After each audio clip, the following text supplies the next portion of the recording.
Good morning.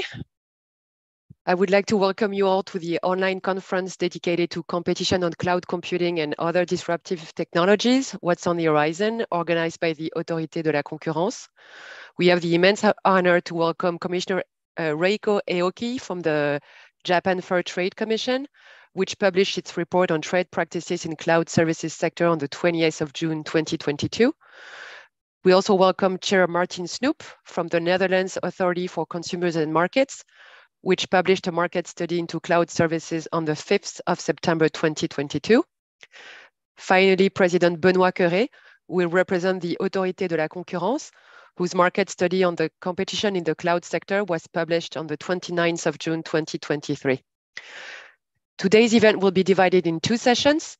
A first session will be dedicated to a discussion between Commissioner Aoki, Chair Snoep, and President Cœuré for approximately 50 minutes. This session will be followed by a Q&A session with the French investigation team who worked on the 2023 market study on competition in the cloud sector, and this session will last approximately 30 minutes. We have received several questions from the audience already. You will still be able to send additional questions during the event at the following address at echellecloud@autoritédelaconcurrence.fr. The conference is live streamed and the link to the video will also be posted on our website if some of the audience wants to watch it afterwards. Now let's turn to our distinguished participants. Can each of you summarize your market studies for the audience, focusing on the reason why your respective authority decided to investigate the cloud computing sector? And also let us know what's, in your view, the most pressing challenges posed by the emergence of cloud services. Commissioner Aoki, the floor is yours. Thank you, Lodi, for the introduction. And it's a great honor to be able to participate in this very important event. And I appreciate the opportunity to share a Japanese report.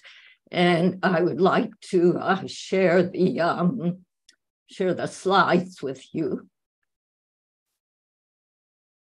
Can you see the slides now? Yes, we can. Okay. Thank you. Let me just start the slideshow. Okay. As Lodi mentioned, we published our cloud computing services report on trade practices in cloud service sector in June 2022. As digitalization of economy has advanced in recent years, the use of cloud service is expanding as one of the solutions to business needs. The information system, which now form the foundation of business activities, providing prompt and flexible support for rapidly changing frontline workforce. In case of Japan, this means aging population and also declining workforce. Some cloud service providers, and as shown in the slides as CSPs, are becoming important players who provide the foundational business activities to a number of enterprises by providing a wide range of services. In such an environment, the JFT decided to conduct a market study regarding trade practices in cloud services sector to identify the trade practices and competitive conditions in the sector in order to prevent acts that violate the Anti-Monopoly Act, or the AMA, thereby demonstrating to parties in the sector JFTC's views and concerns regarding the AMA and competition policy to ensure a fair and free competition. Though the cloud services are classified into three general groups, IaaS, PaaS, and SaaS, this market study mainly targeted IaaS and PaaS, focusing on the roles of the cloud service as a foundation or a component in the digital market. The cloud service market, including SaaS, was nearly 3 million yen, in 2020, but it's expected to continue to expand. However, only 10 to 20% of the respondents of our questionnaire have introduced the multi-cloud, which uses combination of cloud services provided by different providers. The degree of market competition in the SaaS and PaaS markets is increasing every year. The blue, you can see the blue total of the top three with the largest share expanding, especially AWS, Microsoft, and Google are expanding their market share significantly. Their total shares are indicated in red, and you can see that they've expanded faster than how the market is expanding. And this trend is expected to continue in the future due to certain market characteristics, such as competitiveness based on economies of scale, by reducing the costs of provision.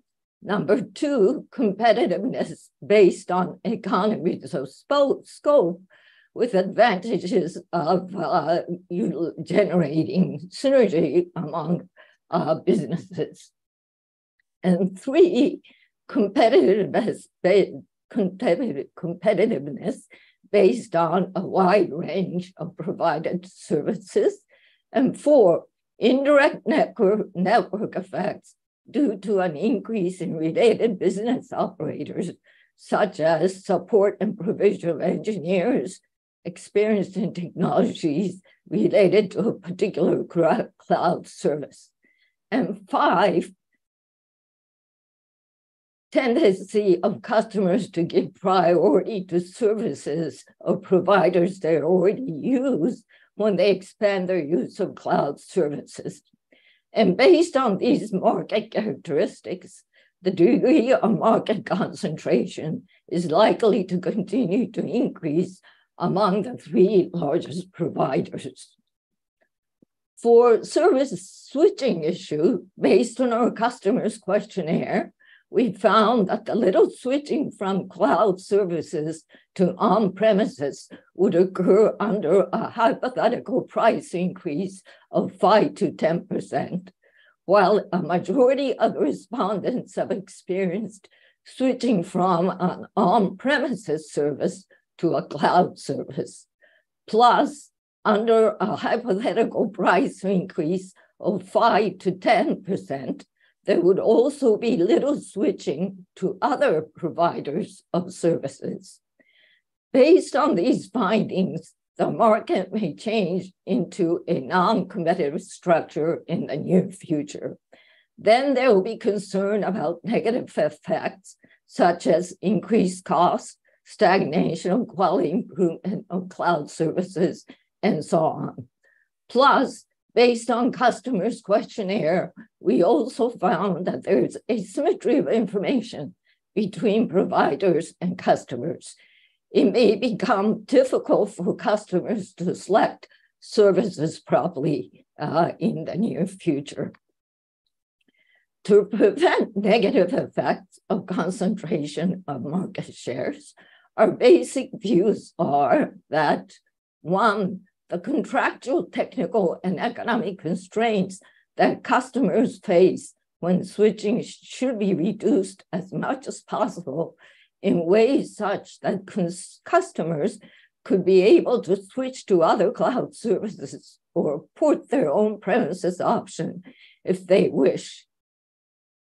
Two, interoperability of services between different providers should be ensured, and customers should be able to use IT services and software from different providers in a single system environment, regardless of whether it is cloud or on-premises. Plus, to prevent asymmetry of information and ensure fairness and transparency, our basic views are that it is especially important that appropriate information is provided to customers before they start using the cloud service, so that customers can voluntarily and rationally select services that are necessary for them. And two, in order not to prevent customers from combining or expanding services, it is necessary that appropriate information on the contents of the services be provided, and even after the conclusion of the contract. And it is desirable that a system will be established to appropriately accept consultation and negotiation from customers. In the market study, especially through communication with both providers and customers, we identified providers' certain conducts that may restrain competition and categorize them into 9 patterns. I would like to share with you 3 of those patterns. The first pattern is setting a data transfer fee or egress fee. The providers sometimes set the data transfer fee for using IaaS, free for input, but expensive for output. In such circumstance, setting an unfairly high data transfer fee may be by a provider influential in the cloud service market shall be a problem under the AMA if it causes foreclosure. The second pattern is integration of different functions. Providers sometimes integrate additional functions which have been separately sold in the market into its cloud service. And you can see in the figure there how cloud provider Alpha is going to bundle function A and B together in order to foreclose CSP provider Beta on the right-hand side.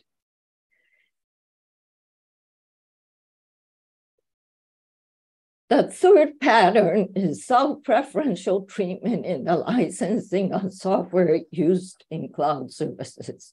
When offering specific software to customers, some providers may set a higher license fee or differentiated support conditions when the customers use the software on other providers' cloud service compared to when the customers use the software on their own cloud service. A provider's preferential treatment of its IaaS in the licensing of software may have an effect to interfere with transactions between the competitors of the provider and the customers in the market for IaaS. In addition to what I mentioned, the report details other harms such as preferential treatment for exclusive partners and party clauses on sellers in the marketplace, and so forth. You can find the complete list in the report, and I understand the slides will be made available after this conference. Thank you. And now I'll stop the sharing. Thank you very much, Commissioner Aoki, for this very comprehensive presentation, and thank you for allowing us to make those slides available. I think it's going to be very helpful. Chair Snoop, can you let us know a little bit more about the ACM's market study? Yeah, well, thank you very much, and thank you for organizing this this very important event on a topic that is extremely important. And I think if I can speak for my French colleague, that this conference shows how well competition authorities also around the world look at similar issues, very similar issues, and also can build on each other's work and come up with a comprehensive view on actually the issues in the market. And I think our teams have worked fantastically with the teams of the authorities in Japan and France and exchanged ideas and knowledge. And you see that during the course of the time, this enriches all our work. So I will keep this relatively brief because Commissioner Aoki basically, said also, the Japanese authorities found similar things that we found, but just give you a little bit of background on why we investigated this market, what we found, and what's next from our perspective. And I think that I will focus a bit more on the institutional perspective. I mean, the reason why we investigated this market is how Commissioner Aoki so eloquently pointed out. This is a foundational market. It's an extremely important market for the entire economy that is growing in importance. It's a crucial market in the heart of our new digital economy. And at the same time, the market is characterized by huge economies of scale and scope, which are also important for the development of the market on the one hand, but pose a danger for competition in the market on the other hand. I mean, this is the dilemma competition authorities around the world are facing all the time. And third element, which is important in this market, is that there is a high level of vertical integration, which again, on the one hand, leads to efficiencies, but on the other hand, amplifies the risk for competition issues in the market. So what we found in our market is that there seems to be, and I'm presenting this a little carefully, but there seems to be a sufficient upfront level of competition, in the sense that when a company decides to add additional contracts for cloud services, or for the first time moves part of its server needs from in-house to outsource it to one of the big cloud services companies, there seems to be a sufficient level of competition in the market. At least it's our market study.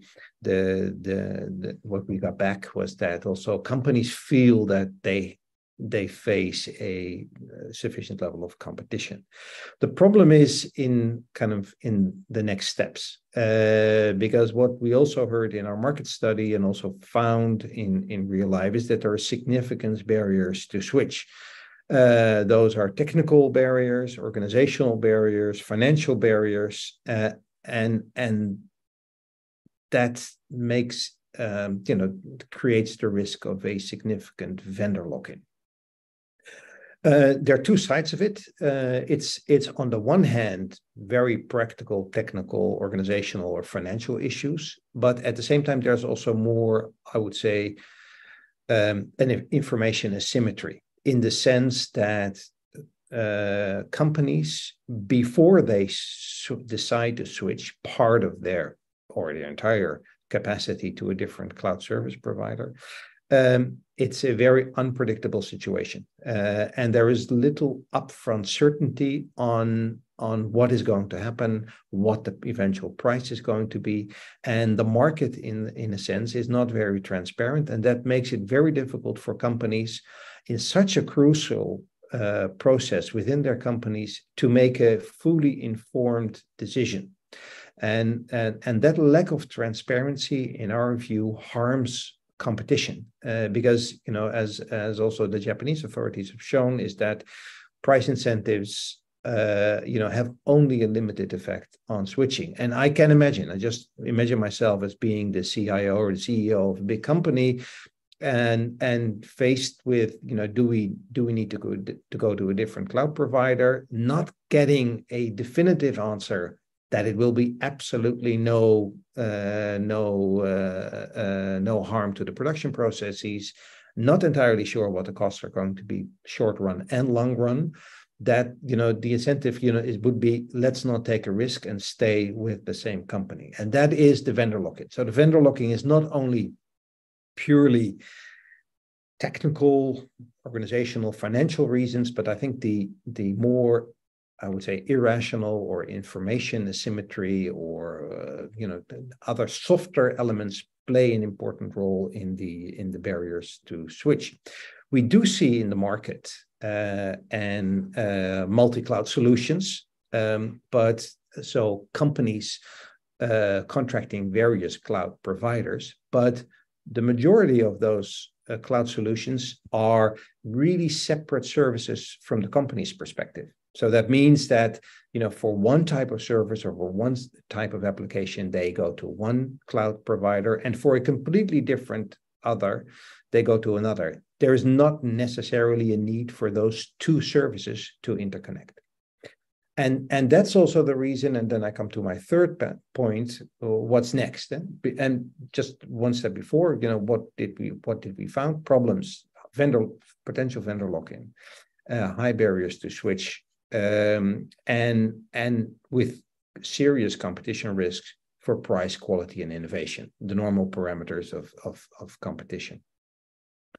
So for us, what's next was really the focus on portability, data portability, and interoperability, because we believe that is going to help to shape the market and create competitive conditions in the market. And of course, there are two ways to do this. One is, I would say, ex post competition law enforcement, and the other one would be a regulatory solution, ex ante regulatory solution.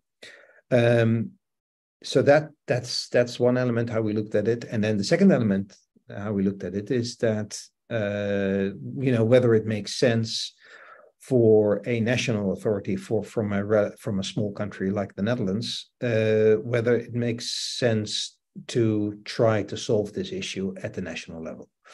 And I think to start with the latter, we decided it's not doable to solve this at the national level. So we decided,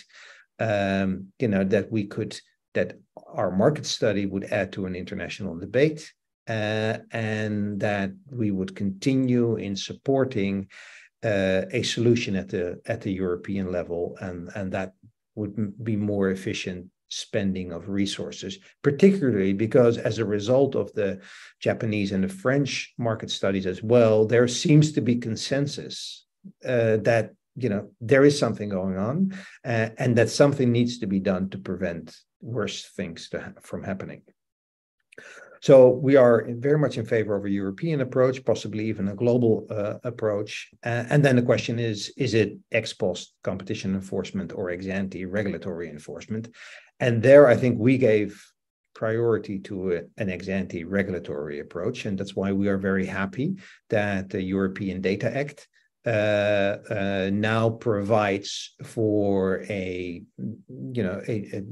solid mechanism. It needs to be tried and tested, but it provides for a solid mechanism to improve portability and interoperability. And I'm sure it needs to be fine-tuned, and we need to learn and experience and work with it to make it actually work in practice. But at least there is now a regulatory foundation. That is to say, there is political agreement on the Data Act, I understand, but of course the Data Act is not yet adopted. So, but I assume for the moment that it will be adopted, and that will also give the, most likely, not entirely sure yet, our authority the tools to intervene on a regulatory basis in this market on the basis of the work that we and the Japanese and the French authorities have done. So it's an important market, and with serious risks, and at the same time we are hopeful that a proper regulatory solution will enable us, I think, authorities around the world, and in particular authorities in Europe, to deal with the situation and to promote and foster competition in the cloud services market. Thank you very much, Chair Snoop. President Curé, can you give us your perspective? Thank you, Elodie. And first of all, let me thank very warmly Reiko and Martijn for joining this conversation about the cloud and other disruptive technologies. It's only natural that we intervene on the same panel, given that our teams have extensively looked into the issues, and they've extensively discussed with each other, which speaks to the importance of international cooperation, as was said by Martijn already. And before jumping into the substance, it's already very it warms my heart to hear that there is a lot of commonality and convergence in the way we look at the market and in the solutions that we can envisage. So that's what you see today is international cooperation at work, and that's really nice to see.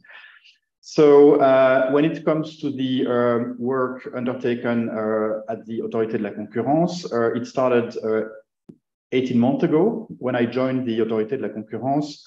A few days, only a couple of days after my appointment, I decided to launch a market study into cloud services. And there were several reasons for that. First reason is that in France, the cloud sector is expected to reach 27 billion euros by 2025, with an average annual growth rate of nearly 15%, 14% exactly. It is a strategic sector. It is a growing sector with a very broad significance for productivity in our economy, but also for national security,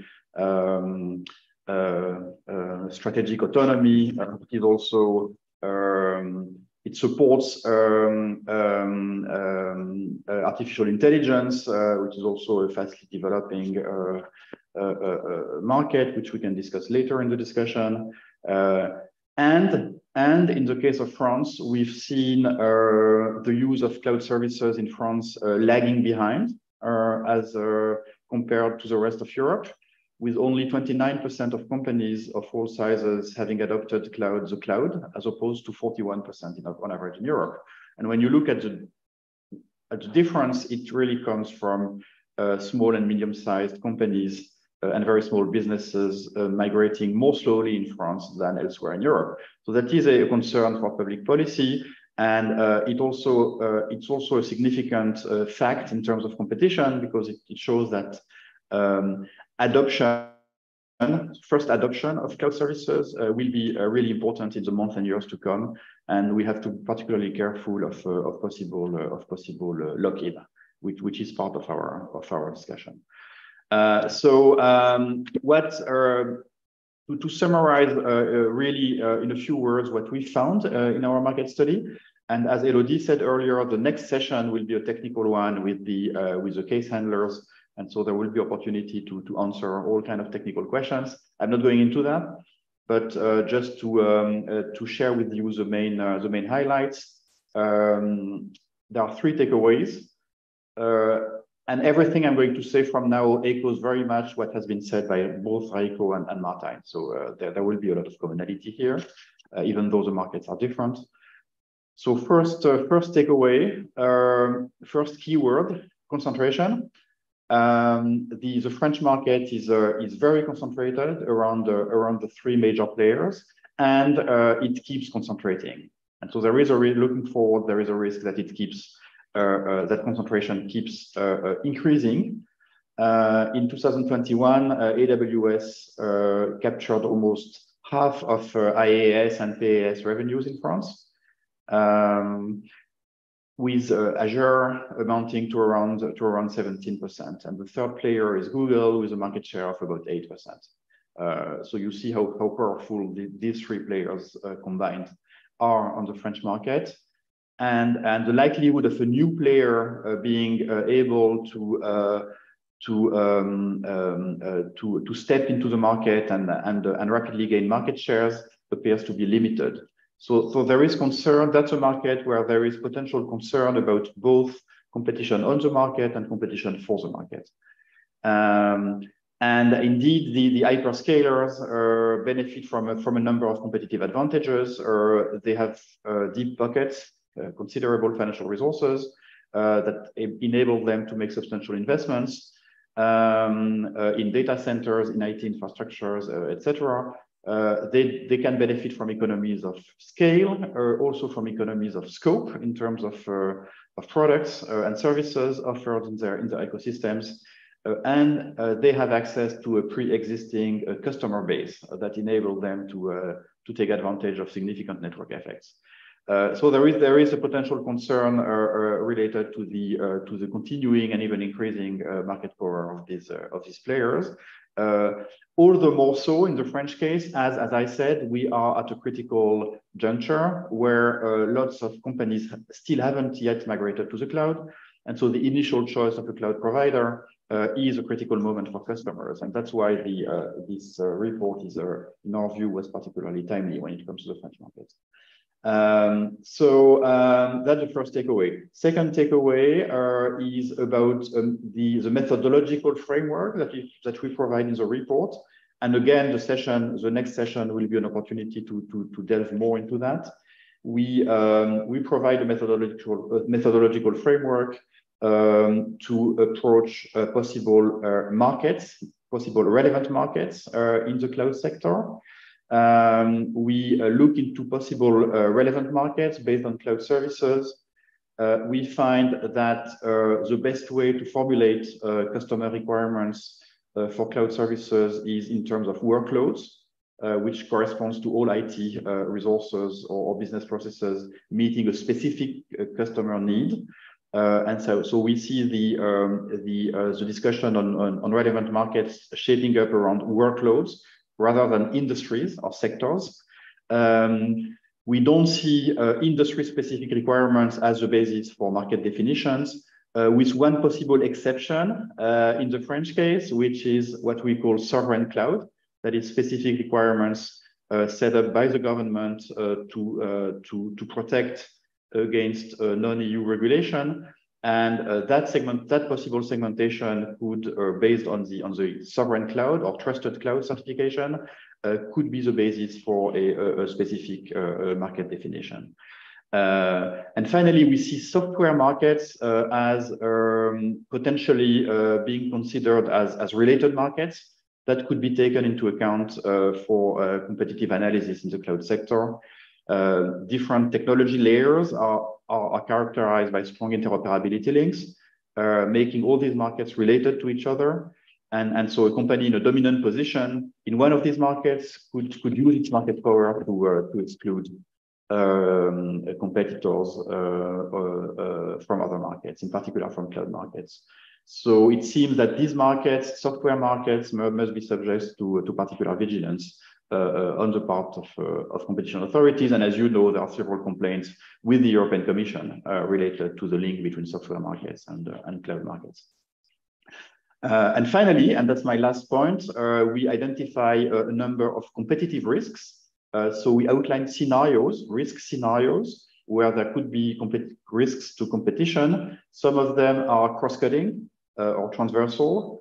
For instance, we see an imbalance in the relationship between customers and hyperscalers that has been described by Reiko already. I'm not coming back into that, which could make it difficult for customers to negotiate contracts and clauses or renegotiate contracts. We also see cloud credits and egress fees as a matter of particular attention. I'm not expanding now on cloud credits. We can come back to it later in the discussion. But egress fees have been mentioned already, and they are at the heart of the Data Act, as we know, and they are potentially disconnected from the costs that are directly incurred by suppliers when it comes to data transfers. We could see that egress fees are a major concern for the industry in terms of the raising possible barriers to switching between cloud environments, to building multi-cloud environments, and also to anticipate future needs when it comes to data traffic and to the use of bandwidth. So these are the main risks, and then we lay out scenarios. For instance, so very practical scenarios of companies being faced with choices, decisions related to their cloud environment. One scenario relates to the situation of customers when they first transition from on-premise IT to cloud services. A second scenario relates to a customer wanting to migrate from one cloud provider to another. And a third scenario relates to the barriers for the expansion of smaller cloud providers as a competitors to hyperscalers. And we outline possible risks or frictions that we see under each scenario. So that's all in the report. What next? What next? First, as Martin said, we believe that that competition authorities are well equipped to deal with competitive risks in the cloud sector. We have significant case law to rely on, both at European level and also at the French level, including on interoperability or on sharing degraded information or discriminatory information. So here there is case law that we can use, and there are also procedural tools that we can use, including interim measures, which here in France we've used extensively, and as recently as just before the summer against Meta. But on the other hand, and that also has been said by Martin, we see market failures that probably are better addressed by regulation, and that relates particularly to interoperability and functional equivalence, where self-regulation has been tried, and so far it has failed to produce common technical standards in the industry. So a regulatory approach is warranted. A lot of it is in the Data Act that is now politically agreed, but yet to be voted and implemented. Some of it might be also in the DMA, although it remains to be specified how the DMA could apply to cloud services in more detail. But certainly, I would welcome the European Commission clarifying how the DMA will apply to cloud services to give clarity to the industry. And if the European Commission finds that the DMA can effectively address some of the failures that we're discussing today, then the Commission should act swiftly to include cloud services in the list of core platform services. And it's an if, and I leave it to the Commission to assess and decide. But if so, they should act swiftly rather than slowly. And finally, there can be also scope for regulation at a national level. So the French government has proposed a law enforcing interoperability, limiting the use of cloud credits, and suppressing egress fees. We've welcomed this initiative insofar as it is consistent with European law, which eventually will prevail. So you can see it as an anticipation and organizing a smooth transition towards the Data Act, which is very welcome. So I think I can stop here, but here really I think the key word today is commonality and shared concerns and to a large extent shared solutions. Thank you very much, President Curé. While you were talking, I've had a lot of questions from the audience, and the main theme on the questions are about the actions that the competition authorities can take as a result of the market studies. Basically, they say you have common views and you have all issued reports. Now, what's next? I know that it's been alluded to by Chair Snoop and President Curé, but I think they want to have some more information on whether there are plans either at the European level, which I'm not sure that we can answer, but or at the national competition authorities level, whether there will be any follow-up work, including case investigations. So maybe Commissioner Aoki.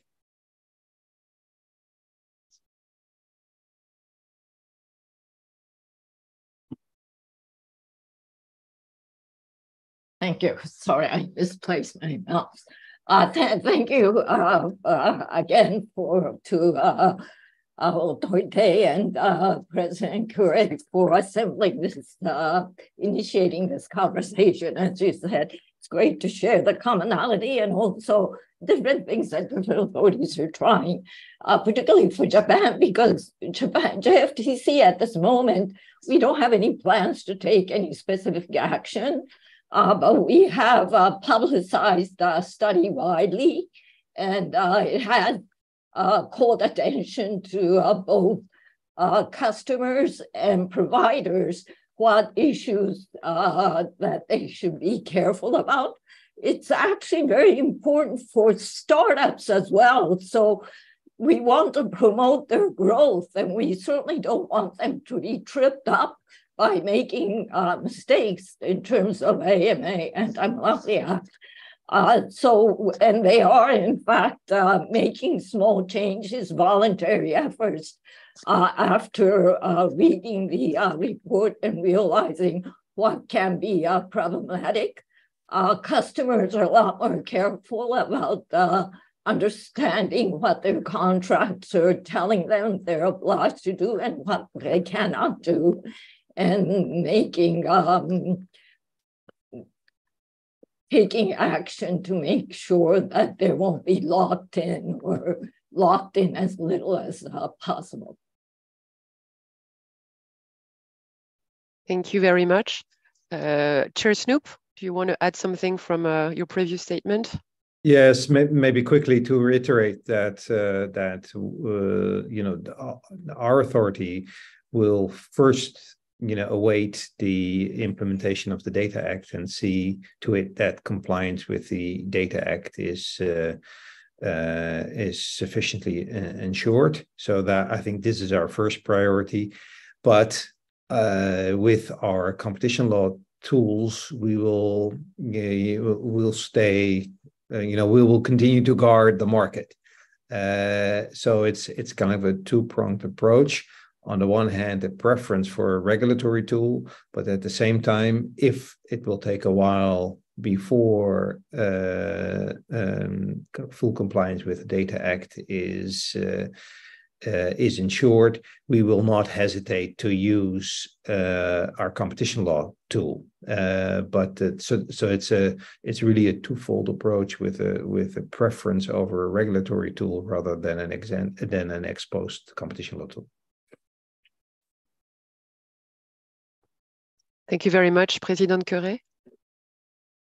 Yeah, I mean, as we've all said, I mean, there can be different procedural avenues which are not mutually exclusive. So, for instance, some of the issues that have been highlighted with contracts, like lack of transparency in contracts or asymmetry in the bargaining power, this could be also addressed through litigation under contract law, or consumer protection also can be an avenue. So we can be. I think we should be broad in considering different procedural avenues, and different authorities would then be involved. When it comes to competition enforcement, antitrust enforcement, our general prosecutor, the rapporteur general, has made it clear when we released the cloud report that his investigation units will carry out a preliminary examination of the elements gathered in the market study in order to decide whether it is warranted and necessary to open litigation investigation. So it's a separate. I mean, the market study is a market study, but on this basis, it provides an analytical framework which the case teams can use to open possible cases. Last week, the investigation services of the Autorité carried out a dawn raid at the premises of a company suspected of having implemented anti-competitive practices in the graphics cards sector.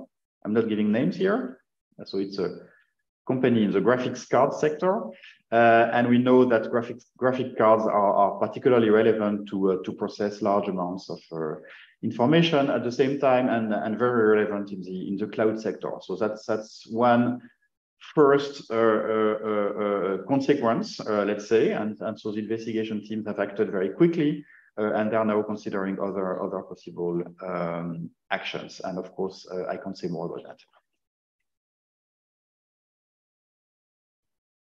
Thank you very much. I'm conscious on time, so maybe I'll jump to another question from the audience about the link between cloud and artificial intelligence. So there has been a lot of focus on artificial intelligence lately, especially in Europe and in the US. The European Commission's proposal for an AI Act is currently being discussed with potentially strict requirements for generative AI systems. The CMA just issued its initial review on AI foundation models. This is also an area of particular interest to the US FTC. So I was wondering whether Chair Snoop and President Curé, what do you think should be the role of national competition authorities in Europe with respect to industries that are developing very quickly, such as AI?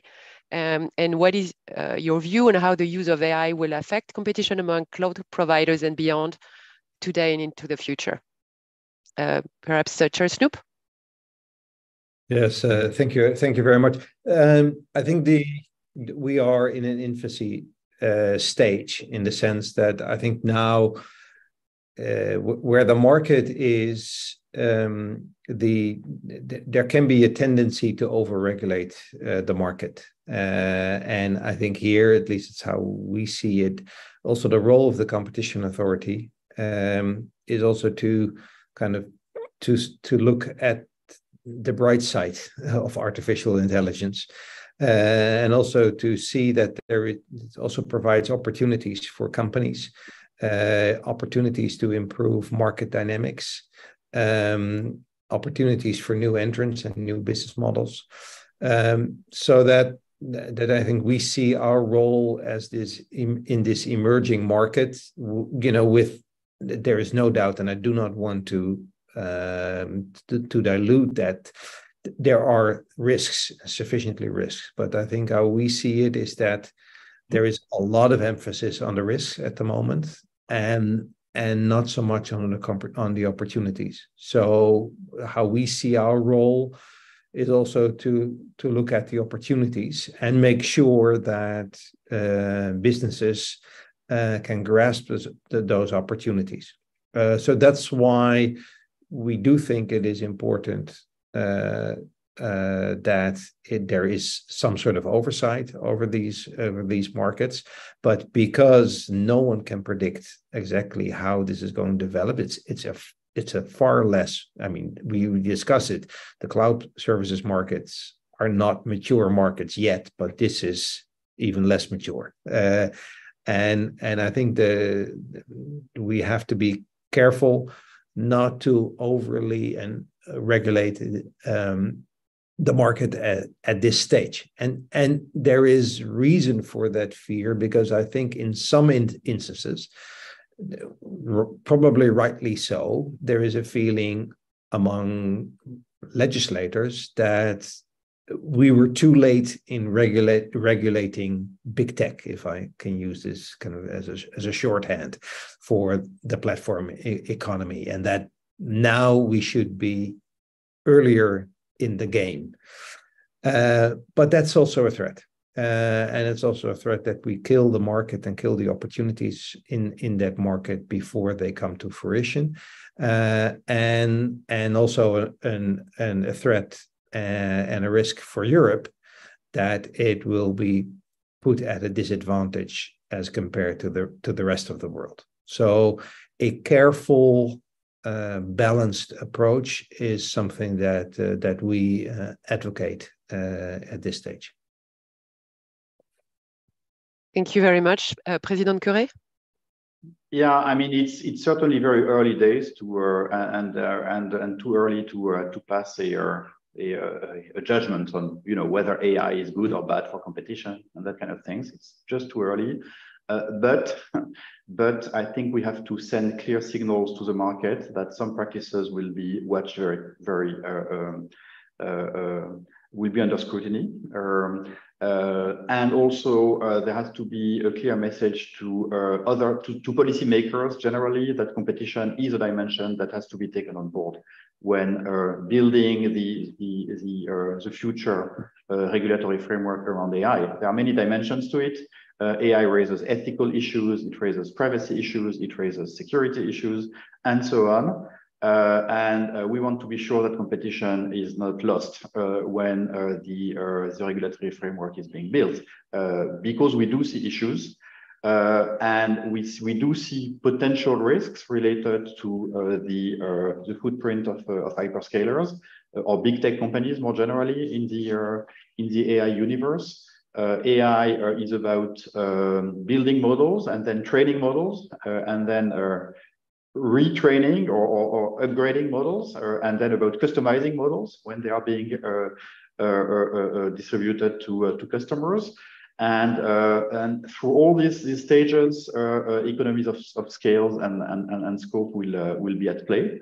So hyperscalers can avail of data storage capacity, the data computing capacity, and they can possibly tie AI services with other services, including either cloud services or software. So this potential for reinforcing market power and the potential for creating new ways to tie and to leverage, that's something that we will watch very carefully. There is not much more I can tell you at this stage. Thank you very much. Perhaps a last question. So we're going to go overboard just a little bit, but just to have your priorities in the future with respect to the digital sector. I know, so we have the cloud, and maybe are you intending to open new market studies, or can you let us know, maybe Commissioner Aoki? We don't have any new market studies planned on the horizon, but we are moving to ex-ante regulation with mobile OS. Based on our study, we're now heavily involved in writing a new law to regulate the OS system. We decided that was OS is mobile system is very important, and it's a well-defined market that we know quite a lot about. And we'll be focusing on advocacy and enforcement as we have in recent years, and quite successful. Thank you. Thank you very much. President Snoop?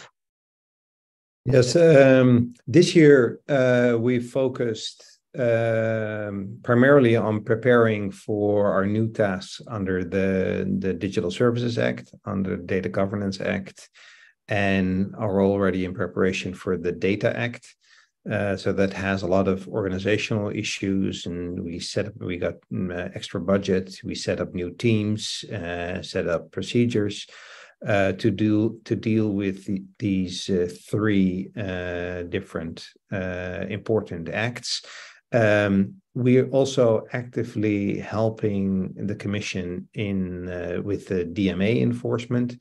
We now have 2 people at the European Commission working in the joint investigative teams with the Commission on compliance with the DMA. So an important aspect of our kind of digital enforcement strategy is supporting the Commission in its efforts to ensure compliance with the DMA as soon as the rules kick in. And we are now in the process. That's what we do. We have an annual kind of work plan scenario. So now we're thinking about what is the enforcement strategy, both in regulation and in competition for the next year. So that could well result into the announcement of new market studies. But it's too early to tell at this stage, unfortunately. We'll make this public at the beginning of next year. But that could, I mean, the digital sector at large is going to be a prime focus of the Authority for Consumers and Markets. Thank you very much. President Curé? So as you know, digital is one of our top priorities, together with sustainability and with fighting inflation. We will be advancing our enforcement activity when it comes to well-known cases such as the app tracking transparency case, where a statement of objection has been issued. So we are in the dialogue phase with the companies, and the case is not yet decided on. We also are very, very carefully following the implementation of the commitment decisions that we've taken last year with respect to Meta in the AdTech sector and with respect to Google on publishing rights. And as we've repeatedly said, if we find that the commitments are not being properly enforced, we can revert back to the to sanctions. We are discussing with our counterpart in Europe and with the Commission to transition in a smooth way to the DMA. So we are waiting for the French Parliament to vote on the empowering law that will give us authority to investigate for the DMA. And I'm hopeful that the law will be voted before the end of the year. And finally, I think what we are all together here to do this morning is to scan the horizon and to anticipate future challenges or future opportunities for competition. That is what we are doing today in this seminar. International cooperation is absolutely crucial. It is, of course, very tight at the European level, but we also see a lot of cooperation at the international level, in the ICN, at the OECD, and also in the G7. So I'm very much looking forward to discussing all these issues at the G7 enforcers meeting under the leadership of the JFTC in November in Tokyo. Thank you very much. I think that concludes our session. So Commissioner Aoki, Chair Snoop, and President Curry, thank you. And we will now enter our second session with the French investigation team. Please bear with us as we let them in. Thank you very much. Thank you. Thank you.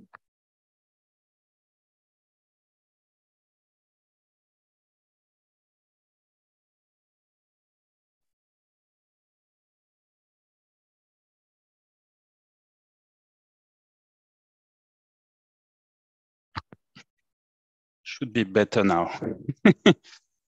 So I'll start again and bear with us as we test our mic together. As we transition for an amazing first panel to the more ground-to-earth second panel. I'm Jan Gutman, the head of the Digital Economy Unit at the French Competition Authority. And I'm joined today with half of a crew that works on the cloud market study. I let them introduce themselves, and after that, we'll go straight to the question from the audience. You can still ask questions to the email address atechelle@autoritédelaconcurrence.fr. You can also find the email address on our website. Please now, Elodie, can you introduce yourself? Hello, I'm Elodie Van den Ende. I'm a deputy head of the Digital Economy Unit. I was a case handler for the cloud computing opinion of the French Autorité de la Concurrence. Yeah. Nicolas? Hello, I'm Nicolas Luc. I've been an economist for 4 years now, more than 4 years now at the French Competition Authority.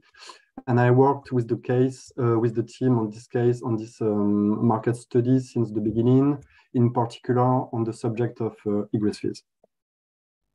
Thanks. Morgane? Yes, hello everyone. So I'm Morgane Cure. I'm an economist in the chief economist team at the Autorité de la Concurrence for a bit more than 1 year now. So I have been working on the economic aspects of the cloud market study and mainly on the part dedicated to cloud credit. Thank you. And last but not least, Adrien. Hi everyone, I'm Adrien Frumens. I'm case handler and data scientist within the Jan and Elodie unit, the Digital Economy Unit, and I work mainly on the technical aspect within the cloud inquiry. Thank you all. And let's start this panel with one very practical question.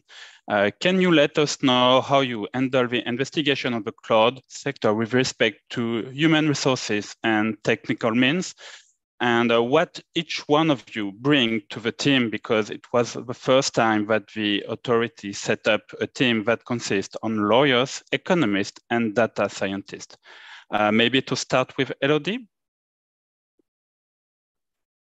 Thank you. Yes, I think it was the first time that on its advisory capacity, the Autorité decided to pool such a big team of case handler together. I think it was required probably by the technicality of the sector.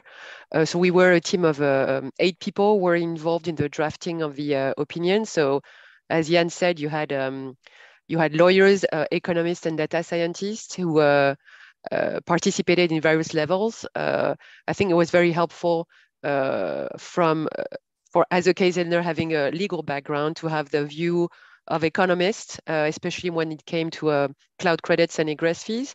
I think it was also very helpful to have the data scientist with us when it came to issues such as portability and interoperability, because we decided to go deep in the technicalities on how does that work, what kind of documentation do you need, and so I think it was I think that's what made our opinion probably pretty comprehensive.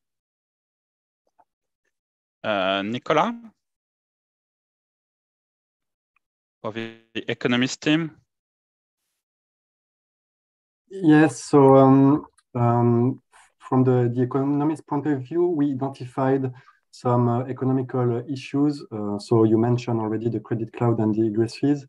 By interviewing the market stakeholders, customers, suppliers, and also by going through the investigation already conducted by the other authorities, such as the CMA that has published intermediary reports, the DOG, or the Japanese authority, and also the authority from Netherlands.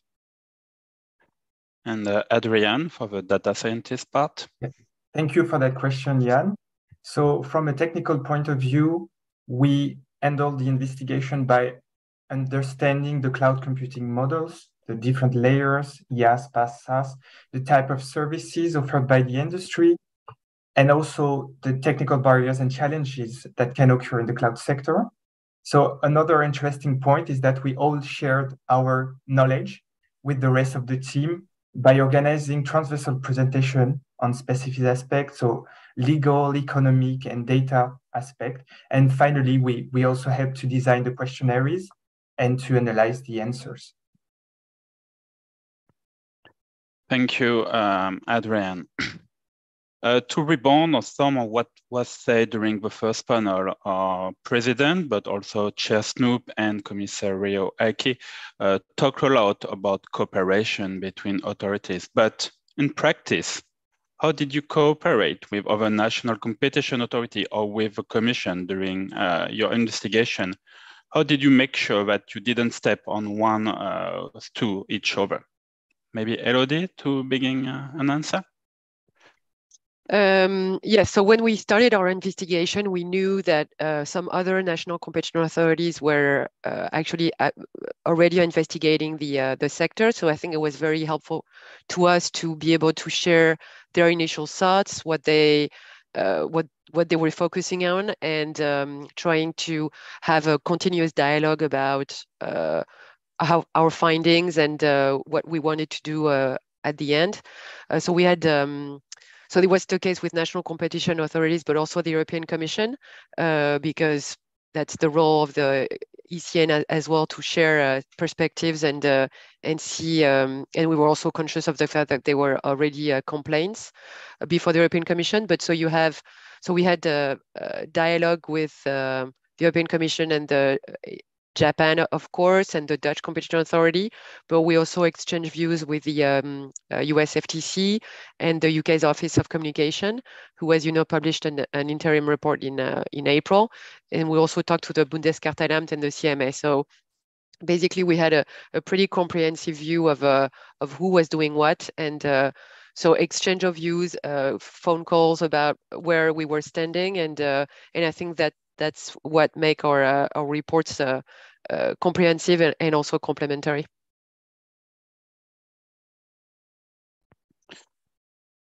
Thank you, Elodie. Now let's dive into more technical questions. We got one regarding egress fees. So it should be for you, Nicolas. They say that regulation should very soon ban transfer fees and especially egress fees. But wouldn't it be legitimate to charge bandwidth with cost to condition regarding egress fees? Yes, thank you, Jan, for the question. Yeah, it is right. It seems that egress fees should gradually disappear due to the future regulations. First in France with the law on digital space, then in Europe with the implementation of the Data Act. And it's also true that our market study concluded that egress fees seem disconnected from the cost directly incurred during data transfers. But I think that another important point of the document on the subject of egress fees does not concern so much the level or the existence of these fees, which at the end, I totally agree, allow to recover huge costs and huge investments in the networks, but how suppliers charge these fees to their customers. And that is what the market study allowed us to understand. The major concern today raised was the pricing structure of the egress fees, which is proportional to the volume of gigabytes transferred each month or each year, because it's particularly difficult, if not impossible, for the clients to anticipate a future need for gigabytes transfer, especially if your business model is very data consuming or if you're trying to set up a multi-cloud architecture, for example. So those customers in those cases cannot anticipate the fees they will be charged because there is a problem of transparency. It's a problem of information asymmetry. And during the investigation, clients have explained to us that today they intentionally design their IT infrastructure in a way to limit for the future this unpredictable cost of data as much as possible, even if today they don't think so much about multi-cloud. So I think there is indeed a risk of foreclosure, especially for the future, because we are in a growing market still concerning the first generations of migrations to the cloud. But yeah, that was the concern for the authority, which recommended in the documents that, of course, network costs can be covered, but they have to be covered in a transparent and predictable way. Thank you, Nicolas. We also received questions regarding cloud credits, and President Curé mentioned it in his intervention, but didn't have time to expand on the question of cloud credit, but now we have time. So a question for Morgan. First question, what's the difference between cloud credits and free trial? Because we observe free trials and allow it in a lot of other industry. And what are your final recommendations regarding cloud credits? Yeah, so I would say that firstly, in their form, credits are not free trial as such, but sums to be spent in the form of an invoice credit granted before the use. So this being said, they operate very similarly to free trials, and actually many suppliers offer both on the cloud sector. So the question is more about why we believe that credit can raise problems, whereas free trials do not. So in the market study, we distinguish between two forms of credits. So we mainly warn about the use of credits in the form of support programs. So these programs are the one which concerns many players with high added value and very large amount of credits for a huge period of use. On the other hand, we identify a second form of short-term credits, which we consider to be totally equivalent to free trials and which, in our view, do not raise any competitive issues and then should be authorized in the same way as cloud credits. So from our point of view, it's more a question of amount and duration than of the form taken by the offer.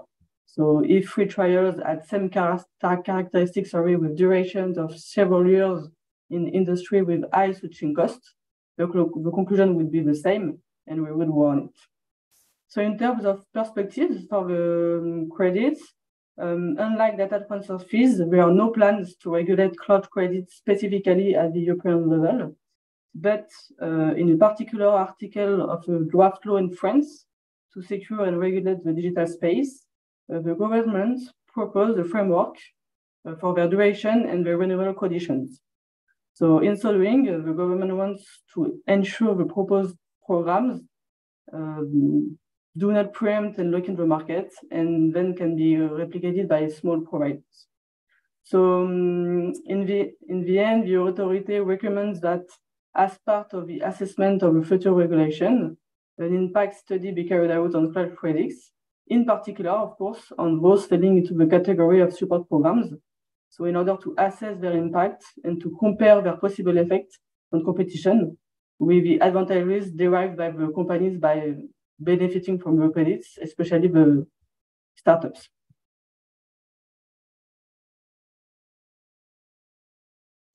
Thank you, Morgan. We received a question in French, so bear with me as I try to translate it in live. So it says that the cloud market suffer from absence of definition of relevant market. And so it says that it's very hard to tackle anti-competitive practices because the relevant market are not defined. And so you cannot assess dominant position. How could you go around this limitation regarding relevant markets to have an effective enforcement? That's the spirit of the question. Elodie, if you have some thought about that. Yes, I mean, I think what we said in our opinion is that we feel that we have the adequate tools, legal tools and technical tools to be able to deal with the issues coming up from the cloud sector.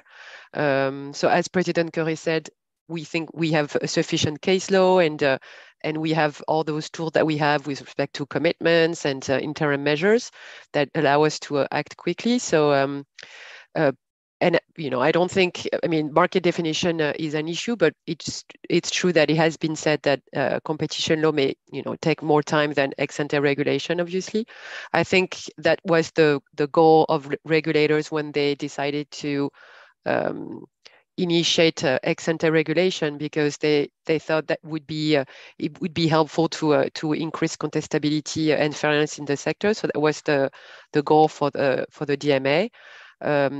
You have the Data Act as well now, who will provide new rules to allow customers to switch between various cloud providers. It will also promote the development of interoperability standards, and the rules aim to promote competition and choice in the market and prevent vendors lock-in. And as President Curry also said, you also have a law at the French level that's called the draft law to secure and regulate the digital space, whose goal is to adapt French law to the European regulations, such as the DMA, and to anticipate certain provisions from the Data Act. And so I don't think we should oppose necessarily competition law and regulation. I think one goes with one another, and we will see in the future whether competition law cases are required in the sector. Yeah, as you mentioned, there's a lot of regulation laws applying or in the process of drafting in this sector. And so I suppose it was not easy during your investigation to be able to take into account all this legislation, because a lot of them was still evolving during your investigation, and is still evolving now as we spoke about the French draft bill. We received questions regarding our assessment of the DMA. It says that if for the gatekeeper, if cloud services are designated as cloud platform services, what could be the most impactful obligation as applied to the cloud services? So if you would like to try and answer, Elodie. I think that would be a question for the European Commission, really. I mean, you potentially have a lot of you can already have, I think, obligations and prohibition that can still apply to cloud-related services, even though they have not been designated as a core platform services. So I don't really have an answer on that. I think we will see. We will see how it goes. Basically, right now, you have the designation of gatekeepers and core platform services that just happened by the Commission, and the first obligation that will be able to that will enter into force next March, so 2024. So I think we will see as well next year how those obligations play out, if I may say so, and see how exactly they are going to be applied by the European Commission. But I can't really say which one in particular. Yeah, it was a tricky question because it's more, as you said, for the Commission to answer. But thanks for trying.